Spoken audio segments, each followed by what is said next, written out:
this law, it affects all of us.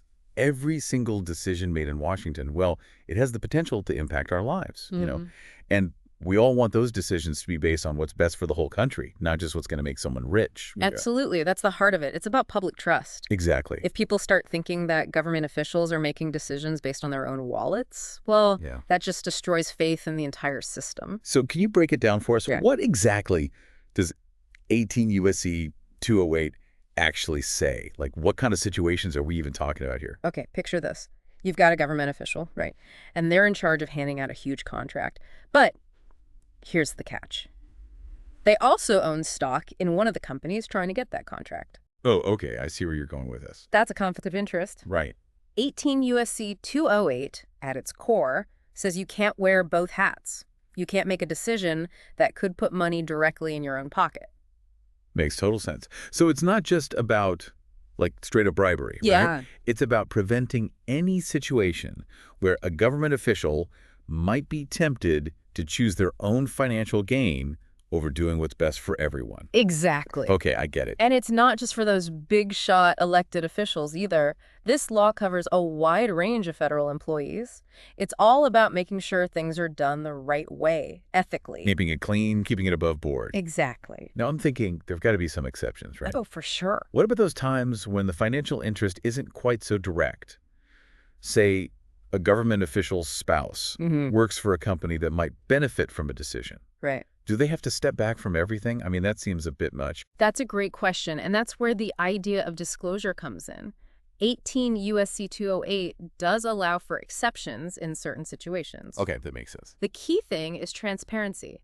Officials have to make any potential financial conflicts known, Right. often in public databases, so everyone can see if there's a chance of bias in a decision. So it's all about making that information public, letting everyone know what's up. Exactly. And there's a whole process for evaluating these situations.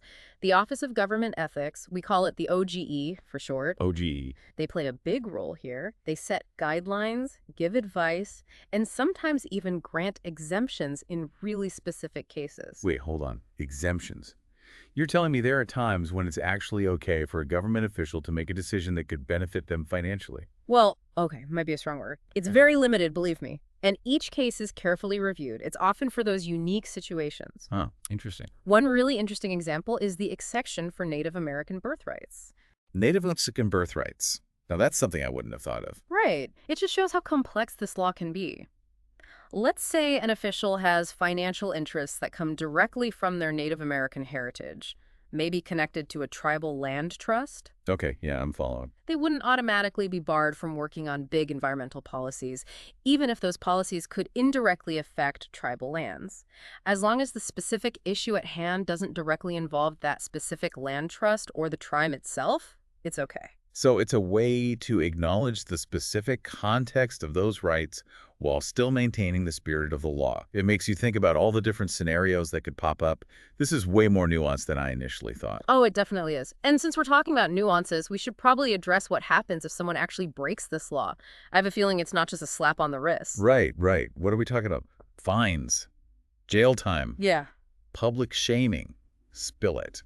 Well, I won't bore you with all the legal jargon, but let's just say violating 18 U.S.C. 208 is serious business. Okay, good to know. The penalties are laid out in another section of the U.S. Legal Code. That's 18 U.S.C. 216, if anyone's interested. And trust me, they have some bite.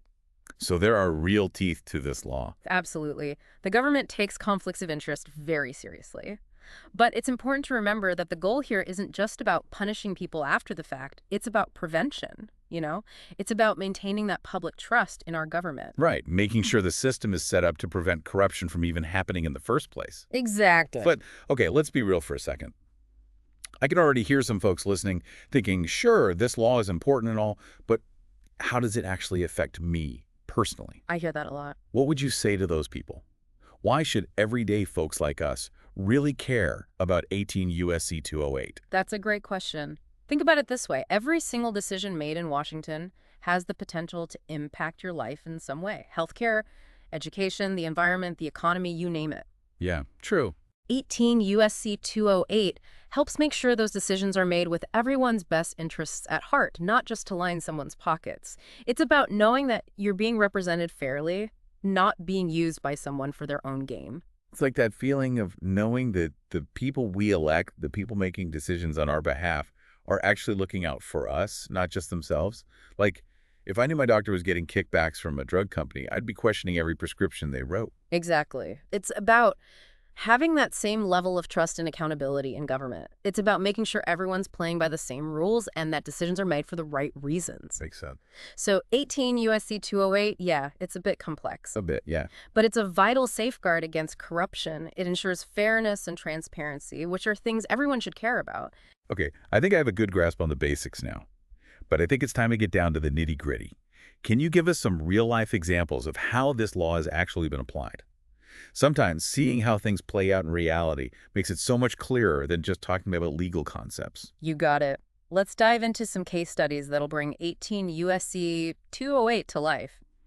One case that immediately comes to mind involves the OGE issuing a very specific guideline all about cryptocurrency. Ooh, cryptocurrency, that's a hot topic these days. Yo, you bet it is.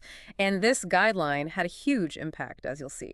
So this OGE guideline, it came out back in 2022. It basically said that government employees, if they own cryptocurrency, well, they have to step back from any decisions that could affect the value of their holdings. Oh, okay, so cryptocurrency, that's a big deal these days. A lot of people are into that. But what kind of impact did this guideline actually have? Did it really change anything? Oh, it was huge. Sent shockwaves through Washington, you could say. A bunch of officials, even some high-ranking ones, they had to recuse themselves. Couldn't be involved in any discussions or decisions about regulating cryptocurrency. Really? That's wild. I guess it shows how much cryptocurrency has become mainstream, huh? Even the people making the rules are invested. For sure. And, it probably caught some folks off guard. Maybe they didn't realize that owning crypto could actually limit their ability to, do their jobs. Yeah, that makes sense. It's a new kind of asset, so the rules around it are still being figured out. But hey, at least it shows that the OGE is keeping up with the times, right? They're paying attention to these new developments. Absolutely. It shows they're serious about enforcing these ethics rules, even in the face of new and complex financial stuff like cryptocurrency. Okay, so we've got the OGE on the case, making sure everyone's playing fair. But what about those situations where it's not so clear-cut? Those gray areas where it's hard to say for sure if there's a conflict of interest or not? Yeah, those can be tricky. It often comes down to interpretation. There have been a bunch of cases involving officials whose spouses work in industries that might be affected by government decisions. So the question becomes, does that count as a substantial financial interest as the law defines it? It can be a real headache to figure out. I can imagine. It's not as simple as saying, hey, you own stock in this company, so you can't vote on this issue. The lines can get pretty blurry sometimes. Exactly. And remember, it's not just about the actual letter of the law, It's also about how things look, the appearance of a conflict. Even if an official isn't technically violating 18 U.S.C. 208, if it even looks like they might be biased, that can damage public trust. So perception matters just as much as reality, maybe even more. Totally. The whole point is to make sure that the decision-making process is trustworthy. And that's where we as citizens come in. Okay, I was just about to ask about that. We've talked a lot about this law and how it works, but what can we regular folks actually do to make sure the government is playing by the rules? I mean, we're not all lawyers or ethics experts. You don't have to be a legal whiz to make a difference. The first step is awareness. Pay attention to the news, read investigative reports, and keep an eye out for anything that seems fishy, So basically, don't just take things at face value. Do your own research, ask questions, stay informed. Exactly. And there are tons of great watchdog groups and organizations out there who are dedicated to monitoring this kind of stuff. They provide amazing information and analysis that can really help you understand what's going on. It's like having a whole team of ethics detectives on our side. But knowing about potential conflicts is one thing. What can we actually do with that information? Don't underestimate the power of your voice. Get in touch with your elected officials. Let them know you're paying attention and that you expect transparency. And support organizations that are fighting to strengthen ethical standards in government. Hold their feet to the fire. After all, it's our government. We have a right to demand that the people representing us are making decisions with integrity. Now, I'm curious, Are there any specific industries or areas of government that seem to be more prone to conflicts of interest than others? That's a sharp observation. While conflicts of interest can happen anywhere, certain sectors are definitely more susceptible than others. Think about those industries that are closely tied to government regulation, finance, healthcare, energy, that sort of thing. The decisions that government officials make in those areas can have a massive impact on the financial well-being of companies and individuals operating within those industries. Right, right. Those are the areas where the stakes are really high, where there's a lot of money and power involved. No wonder they're magnets for potential conflicts. Exactly. And that's precisely why strong safeguards, like 18 U.S.C. 208, are so important. It's about setting clear boundaries and expectations from the get-go. Speaking of boundaries, we've been talking about this law as if it's set in stone. But the world is constantly changing, right? New challenges are always popping up. Are there any ongoing debates or discussions about updating 18 U.S.C. 208, to keep up with the times? That's a really good question. It highlights the fact that laws need to adapt to stay effective. And, 18 U.S.C. 208 has actually been amended several times since it was first enacted. And there are definitely ongoing conversations about its scope and enforcement. One of the hottest topics right now is the revolving door phenomenon. Revolving door. I think I've heard that term before. What does it mean in this context? It's the idea of government officials leaving their jobs and then, boom, going to work as lobbyists or consultants for the very industries they used to regulate. It raises some serious red flags about whether these individuals are using their former positions and connections to benefit themselves. Yeah, I see the problem. On one hand, people should be free to pursue their careers after leaving government service. But on the other hand, we need to guard against anything that could create a conflict of interest and erode public trust. Exactly. It's a delicate balancing act. And this whole debate about the revolving door really shows how important it is to constantly examine and refine our ethical framework as the world changes around us. So what are some of the arguments for strengthening 18 U.S.C. 208 to address this revolving door issue? What kind of changes are people suggesting? Some folks are pushing for stricter limits on what former government officials can do after they leave their jobs. Like, they want to make it much harder for them to become lobbyists for the industries they used to regulate. Okay, makes sense. Anything else? Others are calling for greater transparency in financial disclosures. They want to make it easier for the public to track any potential conflicts of interest, even after an official has left government service. So it's about closing those loopholes and making it harder for people to game the system for personal gain. Exactly. It's all about ensuring a level playing field and maintaining that public trust that we've been talking about. I'm sure not everyone is thrilled about the idea of tightening the rules, though. What are some of the arguments against these proposed changes? Well, some people worry that making the rules too strict could discourage talented people from wanting to work in government in the first place. They're concerned about creating a bunch of bureaucratic red tape that would make it hard for the government to function effectively. So they're worried about unintended consequences. Right. They believe that focusing on individual integrity and ethical decision-making is a more effective approach than relying solely on law and regulations. It sounds like this whole debate boils down to a really fundamental question.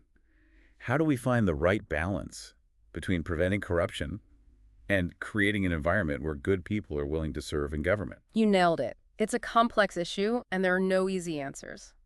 But it's crucial that we keep having these conversations. It's a sign of a healthy democracy. Well said. Now, before we wrap things up, I want to circle back to an organization we touched on earlier, the Office of Government Ethics, the OGE. They seem to be a pretty big deal when it comes to keeping things ethical in Washington. What exactly do they do, and how much power do they actually have? The OGE. They're like the unsung heroes of government ethics. They work tirelessly behind the scenes to uphold the highest standards of conduct. Okay, give me the inside scoop. What's their story? Let's pull back the curtain and see how the OGE works its magic. All right, let's talk OGE.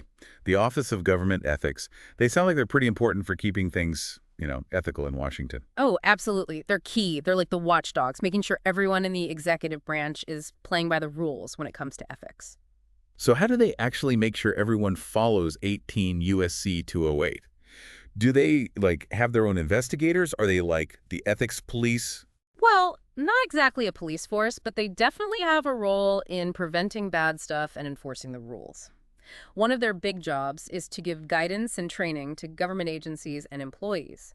They teach them how to comply with ethics laws, including 18 U.S.C. 208. So they're like the ethics coaches, making sure everyone knows the playbook and doesn't step out of bounds. That's a good way to put it. They issue regulations, offer advice, and create a whole bunch of educational resources. But it's not all about education. What else do they do?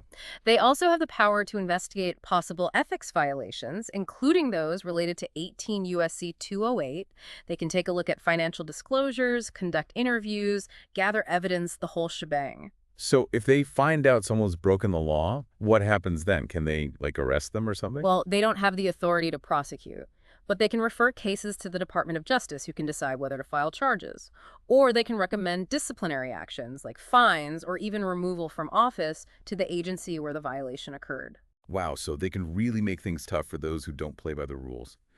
But what about us regular folks? Can we contact the OGE? Can we report something if we think we see an ethics violation? Absolutely. The OGE is all about transparency and involving the public. Their website has a ton of information. You can find all sorts of stuff there, like ethics regulations and advisory opinions. So they're not some kind of secret society operating in the shadows. Not at all. They actually want people to speak up. They believe that everyone has a role to play in upholding ethical standards in government. I love that. It's like we're all part of the ethics team, keeping an eye on things.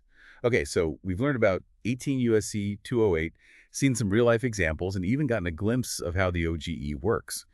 But as we wrap up this deep dive, I want to leave everyone with a question that goes a bit deeper. We've talked a lot about laws, but in the end, being ethical is about personal choices, right? Yeah. Do you think laws by themselves are enough to make sure the government acts ethically?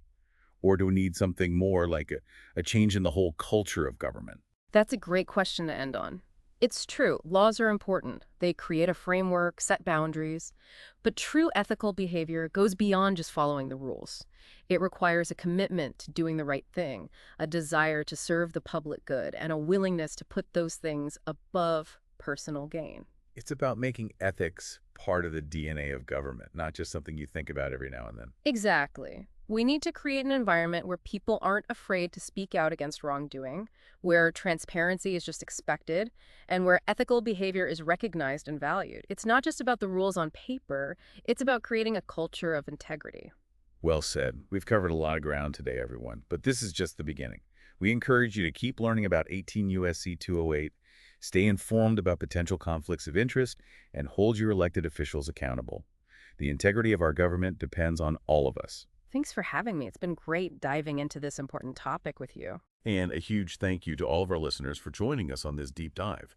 Until next time, stay curious and keep asking those tough questions.